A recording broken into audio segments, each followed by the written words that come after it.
Wanjara, ngayo bokolbama wagoja Gunggandji, ngayo bama Gunggandji. My name is Nathan. My traditional name is Gunggandji, and I'm a Gunggandji man from Yarrabah. My language work involves me working in both our primary campus and high school campus. I'm employed by Education Queensland under the banner of LOTE, language other than English, and I've been set the task of helping revitalise our language in community. Currently it's in its third year. We started in 2013 at the end, so this being our third year.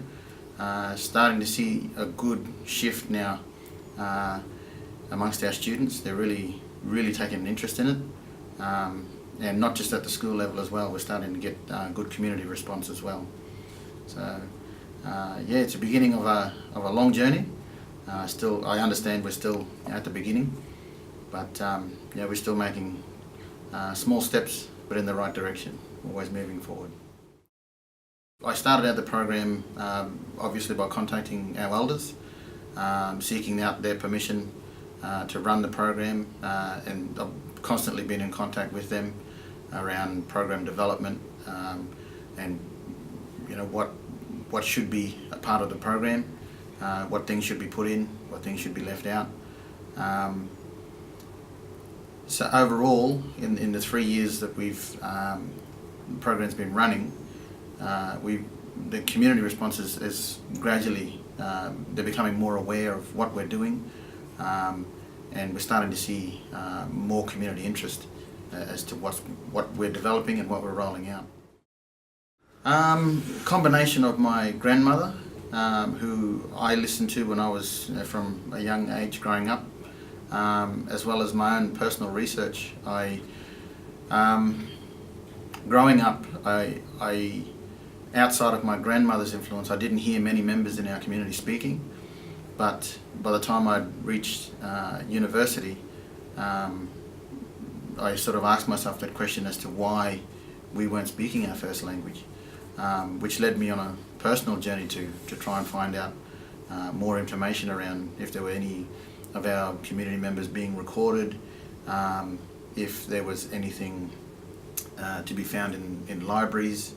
So obviously I hit up the university library where I was at, James Cook University in Cairns, and then that led me on to other university libraries and state libraries and national archives. And I think the timing was just right, because in a lot of instances I was asking people and they were, I just happened to be in the right place at the right time. Yeah, so a lot of the materials that I've received, they were freely given back to me. In community, I know that my grandmother was a part of a songwriters group it was formed in the late 70s, and they recorded a series of tapes. Through family members, I was able to get a hold of one, but the second one I'd never been able to locate, and I only came across it through the manuscript for it. I came across it in the state library, and the second tape I managed to track down the producer, who, once again, the timing was perfect. He was going through his storage and he was looking at all of our stuff, and I just happened to send him an email at the right time, so he sent it directly to me. Yeah, because once I told him my grandmother was on it and all my family's on it, he said, yep, I'll send it to the school where you're at. So yeah, majority on those tapes are traditional songs. In terms of the language being used, yes, it's our traditional language.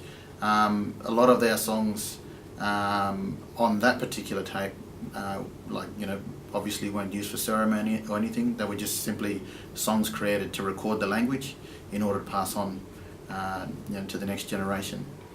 Yeah. I feel very blessed. I feel very lucky. I feel very privileged to be in this role that I am, and I know that I hear it when I come to conferences like this. I hear it all the time that our languages aren't dead; they've just been sleeping. Yeah, so I feel very fortunate to be part of the process of waking our language up again.